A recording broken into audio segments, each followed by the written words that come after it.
Hi, I'm Doug Kranich, and I'm a science teacher of 7th and 8th graders here at the Stearns Junior-Senior High School.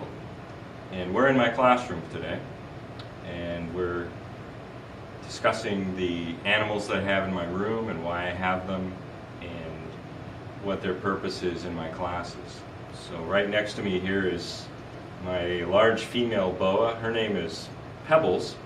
I've had her in the classroom for about 4 years, and so all the students that I've had over that time certainly could tell you about Pebbles. I also have a male in the cage near me here that is a little smaller, and I've had him a little bit longer than her as well. I think that having them in the room is a great advantage because a lot of students look forward to coming to my room, and that in itself is a huge plus trying to reach them.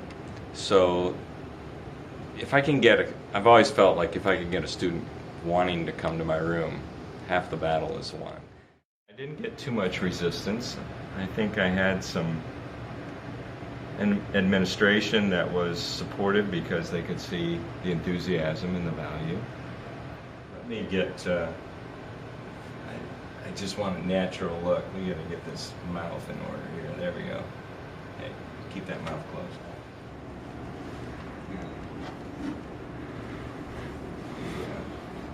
This is the other guy.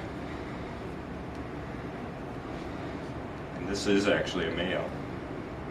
They've never bred. I think it's possible, but I haven't made much effort to try to create the conditions that they would breed in.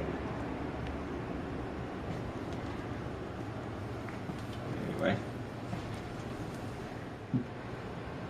I think most students come in with apprehension, and part of what my mission is in this lab is to dispel a lot of myths and ideas that they've been fed on a pretty regular basis, mostly through the media. They've had very little exposure to these animals, close up, hands-on. So for most of them, this is the first chance they've ever had to do that. So they come in generally in fear. Some are absolutely vowing they will not take part. I've made ways so that they can take part without actually having to handle them themselves. Typically what happens is they see the rest of the kids having a great time, realizing that there's really no danger, that they're actually great to hold, and I think I've changed a lot of attitudes about what they're like. The worst reaction I ever had was probably one of the first times a group got the snakes out, because typically 7th grade girls, they're really good screamers, and there's nothing that drives me crazier than screams in this room, and I always have to say, let's keep the screams to the minimum, please. But that's just a general reaction to having them close to them. The snake didn't do anything. They can get defensive sometimes. I mean, we are rather large compared to them, but generally the situation has been good, and I've never had any serious issues that I had to deal with.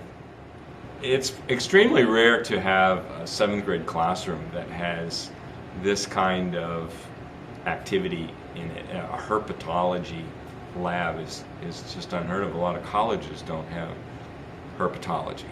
So it's a pretty unique experience that is rarely offered anywhere, literally in the country. I know it's out there because I got some ideas that I have from a few, but very few 7th grade classrooms would ever have this opportunity to have snakes in the room.